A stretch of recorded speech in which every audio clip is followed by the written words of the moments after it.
Tiga dosa besar yang tidak diampuni Allah Subhanahu wa taala. Assalamualaikum warahmatullahi wabarakatuh. Sahabat, tahukah kamu apa saja tiga dosa besar yang tidak diampuni Allah Subhanahu wa taala meskipun bertaubat? Manusia memang tak luput dari salah dan lupa hingga dirinya berlumur dosa. Beberapa dosa yang dilakukan manusia dapat diampuni Allah Subhanahu wa taala dengan sungguh-sungguh bertaubat. Namun ternyata ada dosa yang tidak diampuni oleh Allah Subhanahu wa taala, termasuk dosa yang sangat besar. Berikut ini penjelasan tentang dosa besar yang tidak diampuni oleh Allah Subhanahu wa taala meskipun bertaubat. Yang pertama, dosa menyekutukan Allah Subhanahu wa taala. Syirik atau perbuatan menyekutukan Allah Subhanahu wa taala memiliki dosa yang sangat besar. Bahkan orang yang menyekutukan Allah dianggap orang yang paling tersesat. Menyekutukan Allah adalah dosa paling besar dari tiga dosa besar yang tidak diampuni oleh Allah Subhanahu wa taala meskipun bertaubat. Dalam surat Luqman ayat 13 Allah Subhanahu wa taala berfirman, "Dan ingatlah ketika Luqman berkata kepada anaknya di waktu ia memberi pelajaran kepadanya, 'Hai anakku, janganlah kamu mempersekutukan Allah.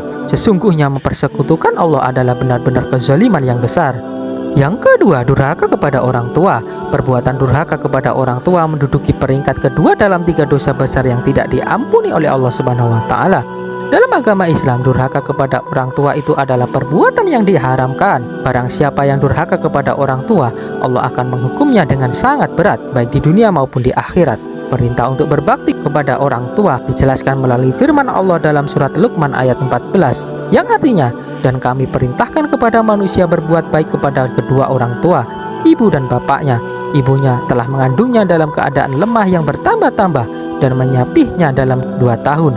Bersyukurlah kepadaku dan kepada dua orang ibu bapak, hanya kepadakulah kembalimu." Yang ketiga, janji palsu. Mengatakan janji palsu termasuk dalam salah satu tiga dosa besar yang tidak diampuni oleh Allah Subhanahu wa taala. Rasulullah Shallallahu alaihi wasallam mengungkapkan kata janji palsu sebanyak 3 kali. Artinya hal tersebut benar-benar serius. Janji palsu dijelaskan melalui surah Al-Hajj ayat 30, yang artinya, "Maka jauhilah olehmu berhala-berhala yang najis itu, dan jauhilah perkataan-perkataan dusta." Itulah dosa besar yang tidak diampuni oleh Allah Subhanahu wa taala. Semoga kita tidak terjerumus ke dalamnya. Amin ya rabbal alamin.